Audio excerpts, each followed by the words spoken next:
Third పొజిషన్లో అలాగే run అవుతోంది. ఈ రోజు జరిగిన యావర్ టాస్క్లో బ్రెయిన్ టాస్క్లో నువ్వు బ్రెయిన్ టాస్క్ పెట్టు, ఫిజికల్ టాస్క్ పెట్టు, ఎవరు నేను తీసుకొచ్చి పెట్టి ఎంతలో నేను తీసుకుని పెట్టి ఎంతలో తోపితే నాడు ఇమాన్యుయల్ గెలిచేస్తాడంతే. ఇమాన్యుయల్ ఓడిపోయే ఛాన్సే లేదన్నంత సీన్స్లో అంత సీన్ క్రియేట్ చేస్తూ అంత బాగా పర్ఫార్మెన్స్ చూపుతున్నాడు ఇమాన్యుయల్. కామెడీ, టాస్క్, ఎంటర్టైన్మెంట్ ఏదిరా నాయన, ఎవరితో ఆడనే గెలుస్తున్నాడు. ఎవరు వచ్చి ఫిజికల్ టాస్క్ పెట్టినా కూడా గెలిచినవాడేమో.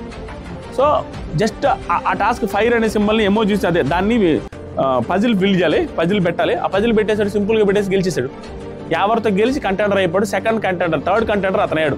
సో ఇమాన్యుయల్ తెలిసిందేగా, వచ్చిన వాళ్ళందరితో కూడా ఎంటర్టైన్మెంట్ కూడా ఇస్తున్నాడు.